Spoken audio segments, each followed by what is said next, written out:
নমস্কার বন্ধুরা, পঞ্চব্যঞ্জন রান্নাঘরে আপনাদের সবাইকে জানাই সুস্বাগতম। আজকের এই ভিডিও দিয়ে আমি আমার চ্যানেলের সূচনা করছি। তো আজ আমি আপনাদের সাথে একটা সুন্দর রেসিপি শেয়ার করতে চলেছি, সেটি হলো মুগ ডালের কচুরি। তো চলুন এর জন্য কি কি লাগছে দেখে নেওয়া যাক। ডালের পুরটি বানানোর জন্য কি কি লাগছে চলুন দেখে নেওয়া যাক। প্রথমেই আমরা নিয়ে নিয়েছি মুগ ডাল, হলুদ গুঁড়ো, লবণ, হিং, আদা বাটা, লঙ্কা বাটা আর সাদা তেল। চলুন এবার ময়দাটা মেখে নেওয়া যাক। ময়দার মধ্যে আমরা দিয়ে দিচ্ছি স্বাদ মতো নুন আর দিচ্ছি 4-5 চামচ তেল, সাদা তেল। এই নুন আর তেলকে আমরা ময়দার সাথে ভালোভাবে মিশিয়ে নেব। তো ময়দাটা আমরা তেল আর নুন দিয়ে ভালো করে মাখিয়ে নিয়েছি। এবার আমরা ময়দাটা জল দিয়ে মেখে নেব। তো ময়দাটা মেখে আবার আপনাদের সামনে আসছি। তো আমাদের ময়দা মাখা কমপ্লিট। ময়দাটা আমরা হালকা নরম করেই মেখে নেব এবং ময়দাটা মাখা হয়ে গেলে তার মধ্যে একটু তেল মাখিয়ে রেখে দেব কিছুক্ষণের জন্য। আমরা কড়াই গরমে বসিয়ে দিলাম। এরপরে আমরা কড়াইয়ে দিয়ে দেব মুগ ডাল। মুগ ডালটা আমরা শুকনো খোলায় ভেজে নেব কিছুক্ষণ। এবার আমরা মুগ ডালটাকে ভালো করে জলে ধুয়ে নিয়ে সেদ্ধ করতে চাপিয়ে দিয়েছি। এর মধ্যে আমরা দিয়ে দিচ্ছি সামান্য পরিমাণে হলুদ এবং লবণ। মুগ ডালটা সেদ্ধ হয়ে গেছে। এবার মুগ ডালটা আমরা হাতায় করে ভালো করে মেখে নেব। এই যে মুগ ডালটা আমাদের মাখা হয়ে গেছে। এবার একটা প্লেটের মধ্যে আমরা এটাকে ঢেলে নিলাম। এবার আমরা পুরের মশলাটি বানানোর জন্য কড়াই গরমে বসিয়ে দিয়ে দিচ্ছি। এবার সাদা তেল,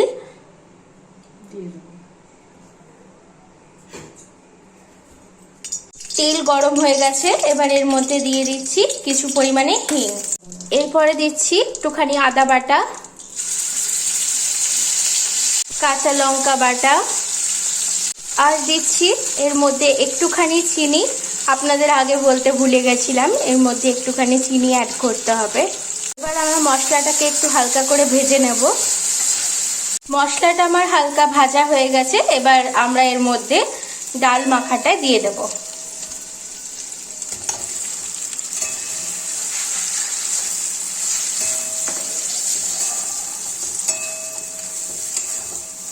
এই যে ডালটা আমাদের শুকনো করে ভাজা হয়ে গেছে। এবার এটাকে আমরা তুলে নেব। আবার আধ ঘন্টা পর আমরা ফিরে এসেছি। ময়দাটা দেখুন কতটা সফট হয়েছে, এই যে দেখতেই পাচ্ছেন আপনারা। এবার এগুলো থেকে আমরা কয়েকটা লেচি কেটে নেব।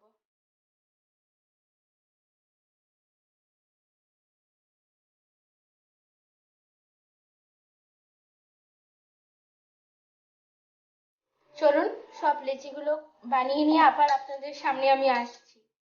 এই যে আমাদের লেচি কাটা হয়ে গেছে। এবার আমরা এর মধ্যে পুর ভরে নেব। দেখতে পাচ্ছেন পুরটা ঠান্ডা হয়ে গেছে। এবার আমরা এর মধ্যে পুরটা ভরে নিই।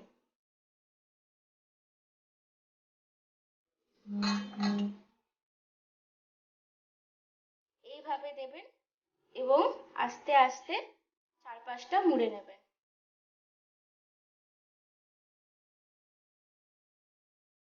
এই যে এইভাবে আপনারা গোল করে নেবেন। চলুন এইভাবে আমরা বাকিগুলো বানিয়ে নিই। এই যে আমাদের পুর ভরা কমপ্লিট।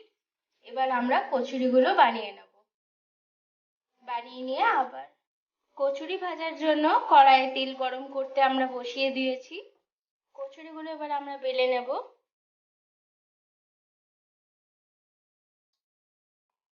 এইভাবে আমরা বাকি কটাও বেলে নিচ্ছি।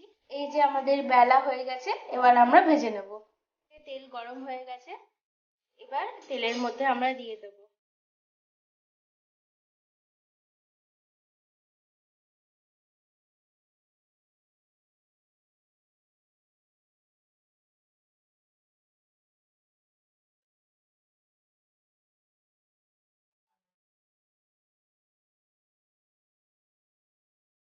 এভাবে আমরা বাকিগুলোও ভেজে নেব। আমার কচুরি ভাজা কমপ্লিট। আপনারা এইভাবে কচুরি আলুর দমের সাথে খেয়ে দেখতে পারেন। আপনাদের দেখিয়ে দিই চলুন। কচুরিগুলো কতটা নরম হয়েছে আপনাদের একটা ছিঁড়ে দেখাচ্ছি।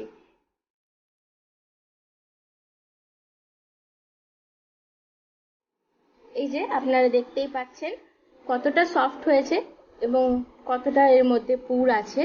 খেতেও অসম্ভব সুন্দর, আপনারা অবশ্যই বাড়িতে বানিয়ে দেখবেন।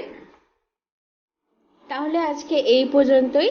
আমার ভিডিওটি যদি আপনাদের ভালো লেগে থাকে তাহলে ভিডিওটি লাইক, শেয়ার এবং সাবস্ক্রাইব করতে ভুলবেন না আমাদের চ্যানেলকে, এবং এইভাবেই আমাদের পাশে থাকবেন।